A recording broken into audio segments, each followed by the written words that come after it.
Hi, welcome to the Studio G23 podcast. This is Megan Chapman, and I'm with you again, coming from Leaf. You might be able to hear some crows and some seagulls and some other large birds behind me. Just think of it as my intro tune. So today we have a couple of questions. The first question is from artist Tony Scrivener. Tony, you can find him on Twitter at Tony Scrivener. That's SCRIVENER 2, the number 2. You can find him there on Twitter. You can also find his art at tonyscrivener.net. He's also at Saatchi Art as well. So go and check out Tony's work. So Tony asks, have you ever created any sculptures or thought about going into that? Well, thanks for your question, Tony. I wouldn't really say I've created any sculptures. I took sculpture class in art school at the University of Oregon. So I made hand-built molds and, various wire sculptures and things like that for the course, and I enjoyed it. I also took hand-built ceramics at the same time, and I enjoyed that as well.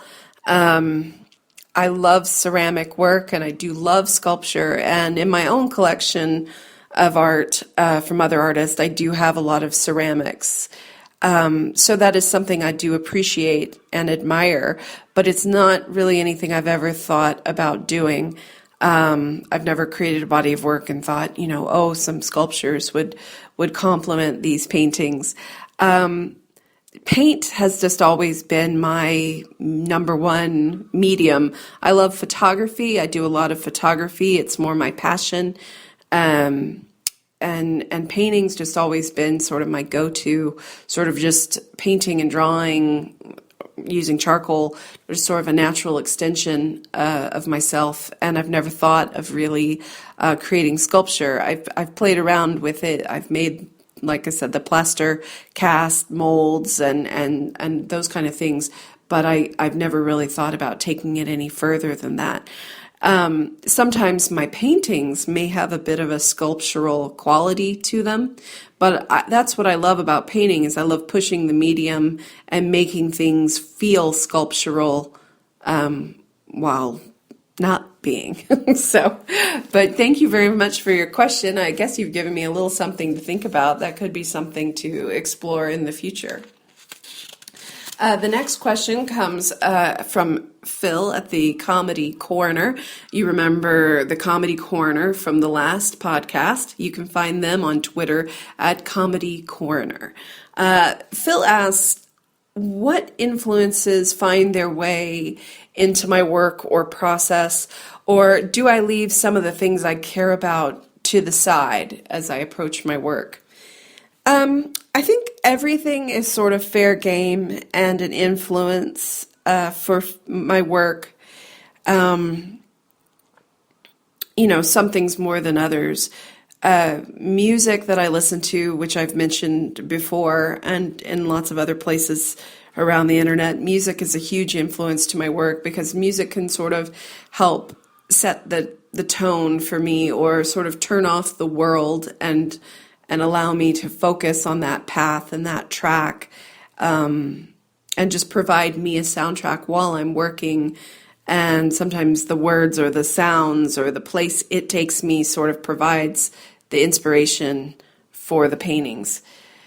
Other influences are just, things I see, discussions I've had, memories from childhood, just general atmospheres. So like say if I spend, all day outdoors and I see some beautiful landscapes and trees and nature and fields and vistas, those things are going to find their way into my work, even if it's just shapes and colors. Sometimes there has been more of a landscape element to my work, a little abstract landscape, because I am very much influenced by the land and the environment, and the atmosphere.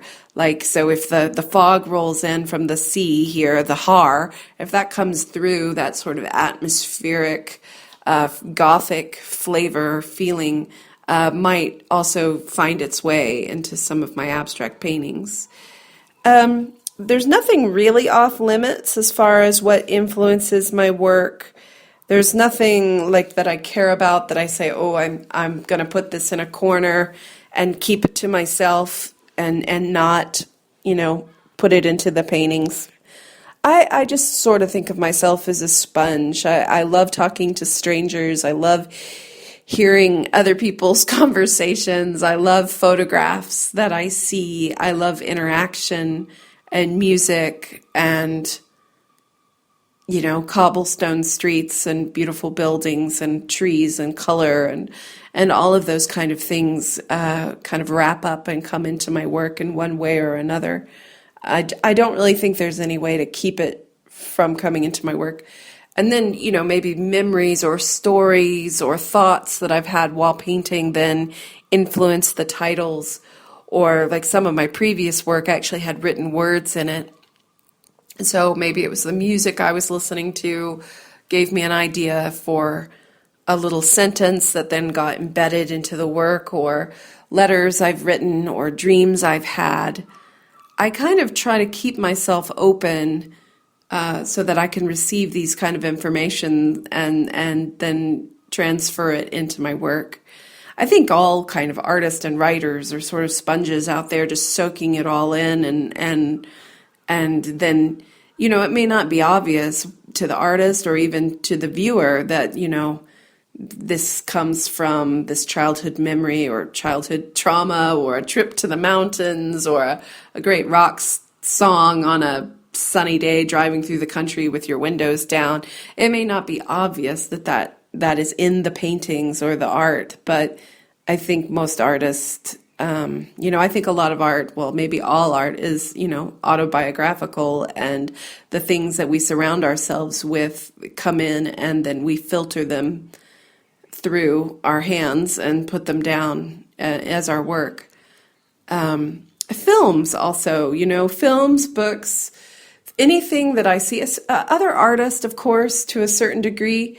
I mean, of course, I don't make art in a vacuum, and everybody's kind of riffing off each other and going, ooh, I like that, and then maybe they take a little taste of it and put it in their work. I used to be really careful and not really look at that many art books or not really focus on studying other people's work for a while, because I think I was so scared of lovingly emulating some artists that had influenced me. So I used to be really, really careful about that.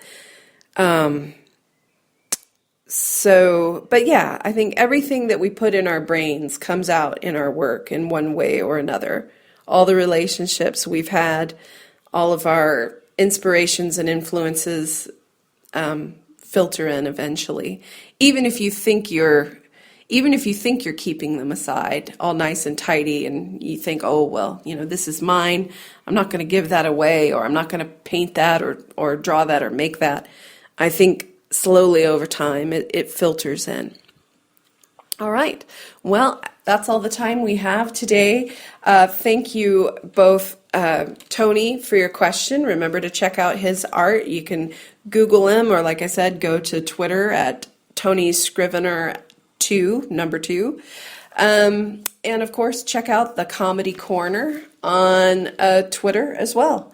So thank you again, and don't forget to check out my work. You can go to my website. It's been recently updated with all the new works. You can go to meganchapman.com and see me around on the internet. So thank you very much, and we'll talk to you next week. Bye.